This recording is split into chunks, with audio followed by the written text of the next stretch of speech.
जितिया का व्रत अश्विन मास के कृष्ण पक्ष की अष्टमी तिथि को रखा जाता है। इसको जितिया या जीवित पुत्रिका के नाम से भी जाना जाता है। इस व्रत को मुख्य रूप से विवाहित महिलाएं अपनी संतान की लंबी उम्र और अच्छी जिंदगी के लिए रखती हैं। जीवित पुत्रिका का यह व्रत 3 दिनों के लिए रखा जाता है। पहले दिन महिलाएं नहाए खाए करती हैं, दूसरे दिन निर्जला व्रत रखती हैं और तीसरे दिन व्रत का पारण करती हैं। तो आज हम आपको इस व्रत की पूजा विधि बताएंगे, संपूर्ण पूजा विधि बताएंगे और बिल्कुल सरल पूजा विधि बताएंगे कि किस तरह से जितिया की पूजा होती है। तो आप सभी लोग हमारे वीडियो को पूरा देखिएगा।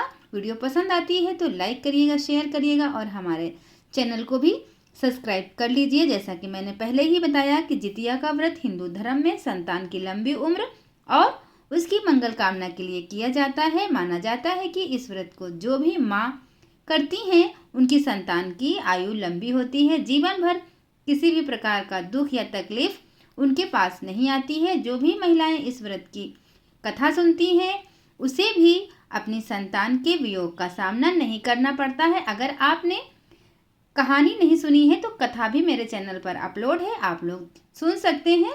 तो अब हम शुरू करते हैं पूजा विधि के बारे में आपको बताना कि किस तरह से पूजा करनी है। जितिया व्रत के पहले दिन महिलाएं सुबह सूर्योदय से पहले उठकर स्नान करें, उसके बाद पूजा करें, पूजा के बाद भोजन ग्रहण करें और उसके बाद पूरे दिन तक वो कुछ भी ना खाएं।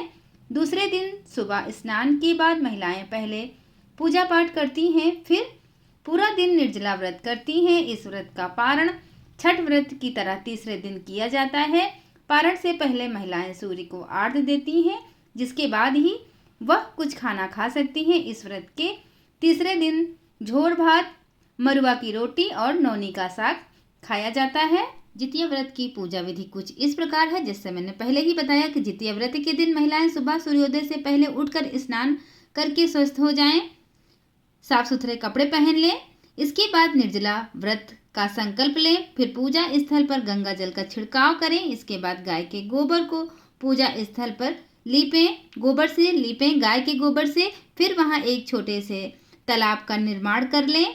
तालाब का निर्माण करने के बाद कुछ से जीमूत वाहन की मूर्ति बनाएं। इसके बाद एक जल का पात्र लें, फिर जल के पात्र में कुछ से बनाई गई जीमूत वाहन की मूर्ति स्थापित करें। प्रतिमा पर धूप, दीप, रोली, चंदन, पुष्प आदि चढ़ाएं। इसके बाद गाय के गोबर से चील या सियारिन की प्रतिमा का निर्माण करें। फिर प्रतिमा की माथे पर लाल सिंदूर का टीका लगाएं। अंत में जितिया व्रत की कथा सुने और सुनाएं। जितिया व्रत की पूजा शाम के समय प्रदोष काल में की जाती है। जितिया व्रत का पारण अगले दिन किया जाता है। जितिया व्रत पारण के समय महिलाएं सूर्य को आर्घ्य देती हैं, इसके बाद ही कुछ खाना खाती हैं। इस व्रत का पारण तीसरे दिन झोर भात, महुआ रोटी और नौनी का साग खाकर किया जाता है। दोस्तों, तो ये वीडियो आपको कैसी लगी, ये हमारी पूजा विधि आपको कैसी लगी, मुझे कमेंट करके जरूर बताइएगा। हम फिर मिलेंगे नेक्स्ट वीडियो में। जितिया माता आप सभी की रक्षा करें, आपके संतान के जीवन से सारे दुख दूर करें,